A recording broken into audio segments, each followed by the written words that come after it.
문순태의 철쭉제 8번째 시간입니다. 아까 검사님을 소개해준 그 박영감이 가끔 찾아와 주시죠. 그분이 나를 과장해서 소개들을 한답니다. 나는 이제 세상에 내려가서는 단 하루도 못 살 것만 같아요. 내가 이 산꼭대기에 와서 살게 된 지가 벌써 10년째 되었습니다만 그동안 딱 2차례 집에 갔다가 겨우 하룻밤만 자고 되짚어 올라와 버렸답니다. 작년 여름에는 고등학교에 다니는 아들놈이 올라와서 집으로 내려가자고 졸라대는 것을 호통을 쳐서 쫓아버렸죠. 한때는 국회의원에 출마도 해본 적이 있는 허세 부리기 좋아하고 지금 생각하면 죄다 부질없는 일이었죠. 정말 바늘구멍으로 하늘 보기로 그렇게 꽉 막힌 인생이었답니다. 그가 이야기하는 도중 그에게 담배를 보냈지만 거절했다. 피우지 않는다는 것이었다. 나는 가지런히 세운 무릎 위에 아버지의 유해를 올려놓고 담배를 피워 물었다. 끈끈한 어둠 속에서 투투 연기를 뿜어냈다. 지금까지 나 자신이 다른 사람들보다 조금 더 깨끗하다는 생각을 해본 적이 없어요.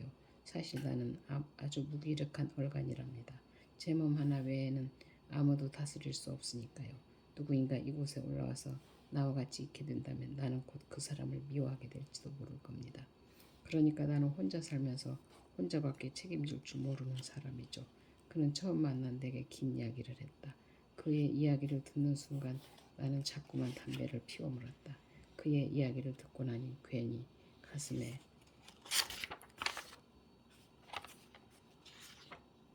꽉 차오르는 암울한 생각들로 머리가 혼몽해진 것이었다. 괜히 그를 만났구나 싶은 생각이 들기도 했다.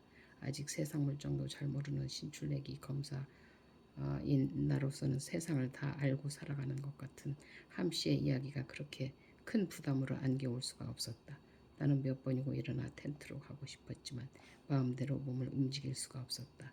나는 암자에 내려간 박영감이 돌아오기만을 기다렸다. 마치 중학교 때 늙은 도덕 선생의 이야기를 듣고 난 뒤처럼 입맛이 떨궜다. 곰곰이 따져보면 잘못한 것이 하나도 없으면서도 어쩐지 마음이 캥기는 그런 기분이었다. 욕심을 부린다거나 누구를 미워한다거나 하는 것 말입니다. 한동안 어둠 속의 움직임을 자세히 관찰하듯 들여다보고 있던 함씨는 다시 나직하게 입을 열었다. 한 세상 100년을 다 살아도 36,500일밖에 안 됩니다. 그 짧은 동안을 짓밟고 모함하고 미워하며 살아갈 필요가 없을 것 같아요. 함씨는 어둠 속에서 나를 돌아다봤다. 그런데 내게는 아직도 의문이 많습니다. 함씨는 버릇처럼 웅크리고 두 무릎 사이에 손을 넣어 싹싹 손바닥을 비비며 이야기를 계속했다.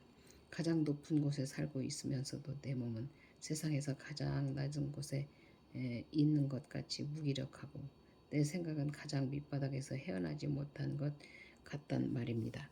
나는 가끔 이 많은 의문을 감당할 수가 없어서 하늘을 향해 물어보곤 합니다. 밤에 아무도 없는 산상에서 검은 하늘을 향해 많은 의문을 풀기 위해 물어봅니다. 때때로 하늘은 내게 대답을 해줍니다. 그러나 자세히 헤아려 보면 그 많은 의문에 대한 대답은 내 마음속에 울려나온 것이라는 것을 알게 됩니다. 결국 내가 묻는 말에 내 양심이 대답을 해주더군요. 욕심을 버리고 두려워 마라. 너는 곧 한 줌 흙이며 바람이요 구름인 것이다. 나는 이런 대답을 듣고 나서는 다시 하늘을 향해 물어본 뒤 조용히 귀를 기울입니다. 그러면 바람과 구름과 나무들이 대답을 해주기도 합니다. 그는 긴 이야기를 하고 나서 일어섰다. 그가 일어섰을 때 암자에 내려갔던 박영감이 올라왔다. 나는 박영감과 함께 텐트로 돌아왔다. 텐트에 돌아와 보니 박판돌이가 와 있었다. 나는 그에게 아무 말도 묻지 않았다. 혼모해진 머릿속에는 바람소리만이 가득 들어왔다. 옆에서 박영감이 무슨 말인가 걸어왔지만 나는 담배 연기만 숭숭 내뿜고 있었다. 혼모해진 머리를 정리하기 위해 텐트 밖으로 나왔다. 그러나 밖은 나의 머릿속보다 더 어둡고 치밀하게 섬유 직물처럼 꽉 짜여 있었다. 송곳 하나 박을 틈도 없이 단단한 어둠 속을 쑤셔본 나는 문득 잠시 죽었던 아버지가 지리산에서 영원히 살게 될지도 모른다는 생각과 함께 어둠에 묻힌 나무와 바위, 섬진강 쪽에서 등성이를 훑고 올라온 깔깔한 밤바람까지도 아버지의 생명의 일부인 것이라고 뻐근하게 느껴지는 것이었다. 어려서 어머니와 함께 광주로 도망쳐 나갈 때 그렇게 무섭게만 생각됐던 지리산이 오히려 어머니의 품처럼 포근하게 느껴졌다.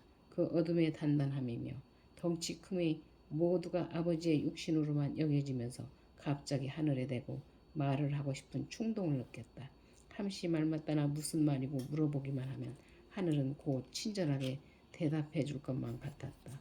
나는 해발 1915m의 지리산 정상 어둠 속에 머리를 깡그리 쥐어 뜯기고 난 기분으로 앉아서 덩치 크고 의연한 지리산에 비해 자신은 한갓 연못이나 개천에 떠 사는 소금쟁이거나 산짐승에 붙어 비를 빨아먹는 산 거머리와 같다는 생각을 했다. 어둠의 점액질이 끈끈해질수록 자신의 존재가 더욱 먼지처럼 작아지는 듯했다. 나는 문득 이 세상의 온갖 밝은 빛을 모두 빨아마셔 버렸다가 다시 추운 겨울날의 입김처럼 어둠을 토해내고 그런가 하면 또 어둠을 빨아들였다가 밝은 빛을 토해내는 마치 사람이 숨 쉬듯 밝음과 어둠을 어김없이 번갈아 빨아들였다가 토해내곤 하는 지리산보다 몇천 배, 몇만 배 덩치 큰 존재에 대해 경외로움을 느꼈다. 세석평전에서 그냥 내려가 버리려다가 꼭 전해드릴 말이 있어서 뒤따라 올라왔구만요. 어느 사이인가 박판돌이가 내 옆에 바짝 쪼그리고 앉으며 차분하게 가라앉은 목소리로 입을 열었다. 내게 할 말이 있다고요? 나는 계곡에 넘치는 어둠을 내려다보며 짜증스럽게 쏘아붙였다. 어르신께서 세석평전에서 저한테 마지막 하신 말씀이 있습니다요. 아버지가 판돌씨에게요? 나는 어둠 속에서 서서히 시선을 회수하여 고개를 돌리며 물총 쏘듯 다급하게 물었다. 차마 이런 말씀은 안 하려고 했습니다마는 갑자기 생각이 달라져서 산에 올라와 보니께 마음이 강해지는구만요. 나는 박판도 쪽으로 고개를 돌린 채 그의 다음 말을 기다렸다. 나는 마음속으로 이제야 그가 아버지를 죽인 사실을 고백하려나 보구나 하고 낚시바늘처럼 휘움하게 갈고리진 마음을 바짝 쥐었다. 어르신께서 저한테 잘못했으니 용서해달라고 하셨구만요. 판도리의 그 같은 말에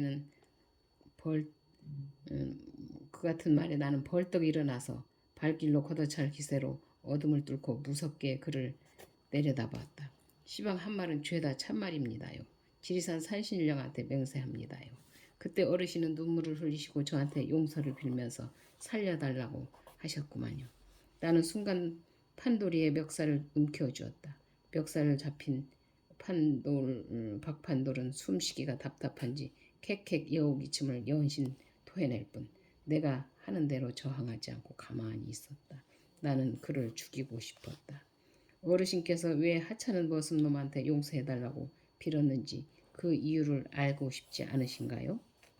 박판들은 멱살을 잡힌 채 꺽꺽 목소리를 꺾으면서 말을 계속했다. 그의 말에 나는 팔에 힘이 빠졌다. 나는 그의 멱살을 놓고 말았다. 도련님은 춘부장님의 뼈를 찾았으니 다행이시겠지만 이놈은 아직 제 아버지 뼈가 어디에 있는지도 모릅니다요.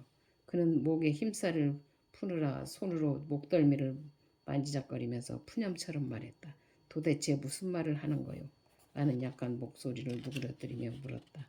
기실나는 쓴벅쓴벅 내뱉는 그 말에 두려움과 호기심을 함께 느끼고 있었다. 왼손님의 족보 때문이지요. 족보라니. 제 아버님이 못난 탓에 도련님 혹시 우리 아버님 이야기 못 들으셨겠죠? 마님께서 제 부모님 이야기 안 하시던가요?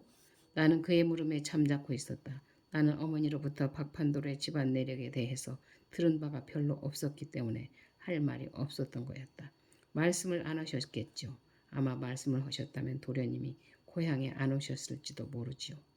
나는 점점 그의 말을 이해할 수가 없어 마치 숨을 들이쉴 때마다 어둠의 점액질이 콧구멍을 타고 목 속에 들어와 허파와 염통, 창자를 꽉 채우고 있는 듯하여 답답했다.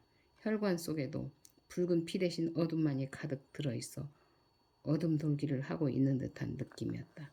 제 할아버지와 할머니는 도련님 댁 종이었답니다. 늙어서 죽게 될 때가 가까워져서야 늑마에 낳은 어린 아들 하나를 달고 두 늙은이가 종문서를 받아 쫓겨나듯 풀려났더랍니다. 할아버지는 숨을 거두면서 어린 아들한테 종문서를 내주면서 다시 솔매마을 박찬봉 댁으로 들어가라고 했답니다. 도련님 할아버님이 바로 박찬봉 어른이셨죠. 이보시오. 한껏 종에서 풀려났는데 종문서를 자식한테 주면서 다시 들어가라고 하다니. 나는 박판도른 말이 이치에 맞지 않은 점을 발견하고 그렇게 따지듯 말했다. 그러니까 족보 때문이었다니까요. 할아버지는 어린 아들한테 종문서를 주면서 천한 사람이 종문서만 갖고 있으면 뭘 하느냐는 것이었답니다. 면천을 하려면 종문서보다 족보가 있어야 한다고 했답니다. 족보가 없는 사람은 뿌리 없는 나무와 같아서 면천을 할 수가 없으니 박찬봉 댁에 들어가서 종문서를 돌려주고 죽으라면 죽는 신용을 해서라도 족보에 이름 석자를 올려주도록 하라는 것이었답니다요. 아니 이보시오. 천한 종의 자식을 우리 박씨 족보에 올려요? 나는 갑자기 창자가 뒤틀려 비아냥거리는 말투로 쏘아붙였다. 가까운 혈족으로야 올릴 수는 없겠죠. 그러나 그때는 근거 없이 떠돌아다니는 사람이 돈을 듬뿍 주고 족보에 이름을 올린 경우가 많았답니다. 전혀 불가능한 것은 아니었구만요. 예나 지금이나 사람이 하는 일인데 안 될 일이 있겠어요? 할아버지 유언대로 할머니마저 죽고 혈혈단신이 된 제 아버님은 종문서를 갖고 도련님 댁으로 찾아가서 참봉어른을 뵙고 늙어 죽을 때까지 머슴을 살아줄 테니 먼 혈족으로 족보에 이름 석자만 올려달라고 울면서 하소연을 했는데 참봉어른이 어린 것을 기특하게 보셨는지 선뜻 승낙을 해주셨답니다. 그래서 판돌씨 아버지가 우리 집안 족보에 올랐단 이거요? 아니지요. 족보에 올랐다면야 모든 일이 이렇게 홀매치지는 않았지요. 그러면서 박판돌은 처음으로 깊은 한숨을 토해냈다. 나는 그를 만난 이후 처음으로 그의 한숨을 들었다. 박판돌은 맷돌질하듯 끙끙 한숨을 삼키며 그의 아버지의 긴 이야기를 계속했다.